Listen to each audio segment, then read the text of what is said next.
দুদিন ধরে কি পরিমাণ গরমটাই না পড়ছে, আর সকালে উঠে আমাদের একটা চিন্তা থাকে সারাদিন কি রান্না করব। তাই ফ্রিজে চলে গেলাম দেখতে কি কি সবজি আছে।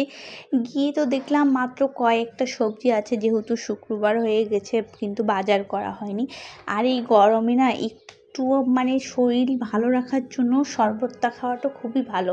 আর যদি থাকে লেবুর তাহলে তো ওটা অনেক ভালো হয়, কিন্তু আমার কাছে লেবু ছিল না, ট্যাং ছিল। তো এটা দিয়ে একটু শরবত খেয়ে তারপর রান্নাঘরে যাব, দেখি কি রান্না করা যায়। চলুন তো অনেকক্ষণ ধরে বসে বসে ভাবলাম কি রান্না করা যায়। পরে ভাবলাম একটা সবজি আর একটা মাছ রান্না করলেই হয়ে যাবে, আর বেশি কিছু করব না। এই যে তাড়াতাড়ি খেয়ে দিয়ে রান্নাঘরে চলে আসছি। এসে আমি সব কিছু আগে থেকে একটু ভালো মতো কেটে কুটে রেখেছি, কারণ আপনাদের সাথে কথা বলার আগেই আমি সব কিছু কেটে নিয়েছি। আর এই যে এখানে ছিল মাছ, যেহেতু আমরা একদমই অল্প মানুষ, মানে দুজন, আমাদের দুজনের জন্য এইটুকু আর কি অনেক বেশি। আর এই যে আমার গাছের কিছু বরবটি ছিল, এর আগেও কিছু পেরে রেখেছিলাম, আর হচ্ছে কিছু বাহির থেকেও কিনে আনা হয়েছিল, সেগুলো দিয়ে আর কি একটা সবজি করব আর এই মাছটা রান্না করব। তো সব কিছু আমি আর সুন্দর মতো ধুয়ে একটু, আমি যেহেতু সবজি যে কোনো সবজি মাখে মুখে চড়াই দিই।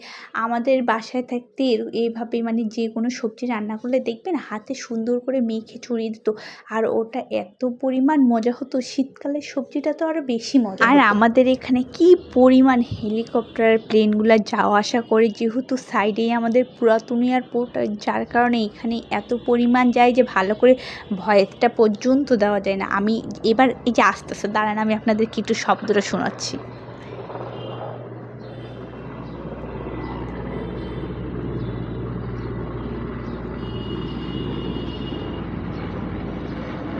বলুন তো কি করা যায়? এভাবেই যদি সব সময় যেতে থাকে তাহলে কিভাবে আপনাদের সাথে কথা বলবো? আমার কথাটাই তো ভালো আসবে না।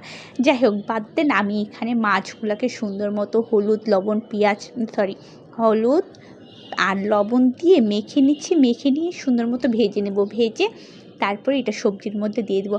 অবশ্য আমরা বাসায় মানে এখানে না, আমাদের দেশে থাকলে কখনো এইভাবে মানে কোনো মাছই ভেজে রান্না করে না। ওই মাছগুলো না অন্যরকম স্বাদ, ওগুলো হচ্ছে নদীর মাছ থাকতো।